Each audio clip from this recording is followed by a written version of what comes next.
आज मैं आपको एक ऐसे शिप के बारे में बताऊंगा जिसके कैप्टन और क्रू मेंबर्स मिस्टीरियस तरीके से गायब हो गए। और उन लोगों के अचानक से गायब होने की मिस्ट्री आज भी पूरी दुनिया के लिए एक पहेली बनी हुई है। और इतिहासकार और शोधकर्ता भी आज तक इस शिप की मिस्ट्री को सॉल्व नहीं कर पाए। मैरी सेलेस्टे शिप को एक भयानक घटना के बाद से लोग the ghost ship, the haunted ship वगैरह के नाम से बुलाने लगे। तो आखिर इस शिप की पूरी स्टोरी क्या है और आखिर वो क्रू मेंबर्स अचानक से शिप से गायब कैसे हो गए? इन सभी सवालों का जवाब जानने के लिए वीडियो पूरा देखना।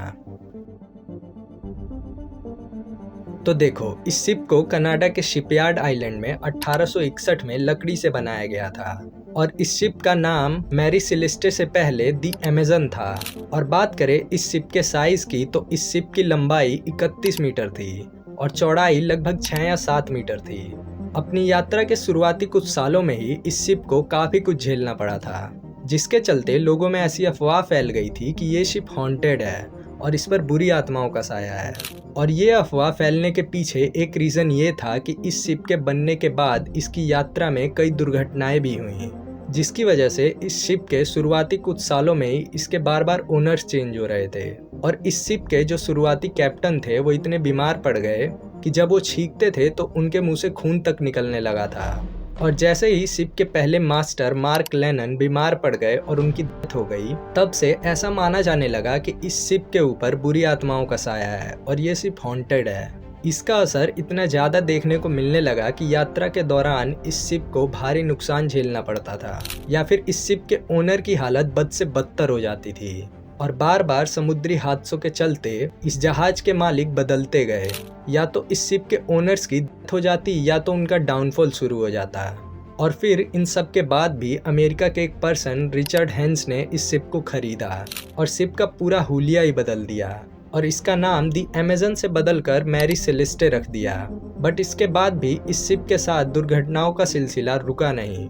फिर रिचर्ड ने इस शिप को बेंजामिन ब्रिक्स नाम के एक कैप्टन को बेच दिया।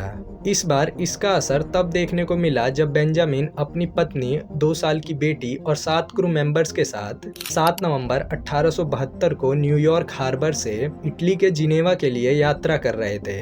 बट ये उनके लिए एक दुर्भाग्यपूर्ण यात्रा साबित हुई।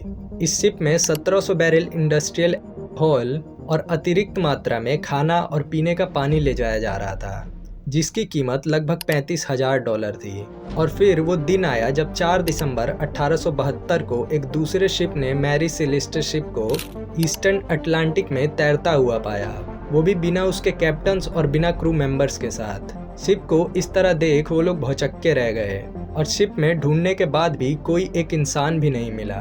अब सवाल ये है कि क्यों शिप के मेंबर्स ने उस जहाज को छोड़ दिया, क्योंकि शिप तो बिल्कुल ठीक था और ना ही मौसम में कोई खराबी थी। सारे क्रू मेंबर्स ईमानदार भी थे और उनके पास शिप में 6 महीने का राशन भी था। किसी तरह के समुद्री डाकुओं का अटैक भी नहीं हुआ था। तो आखिर शिप के सारे क्रू मेंबर्स गायब कहाँ हो गए? उनका सामान भी वहीं था शिप में ही, ना ही लूटपाट के निशान थे। तो आखिर लोग गए तो गए कहाँ? आज भी इस शिप की मिस्ट्री को लोग सॉल्व नहीं कर पाए हैं और शायद कभी सॉल्व भी ना कर पाए। बाय द वे, आप इसके बारे में क्या सोचते हो मुझे ज़रूर बताना। तब तक के लिए thank you for watching the video.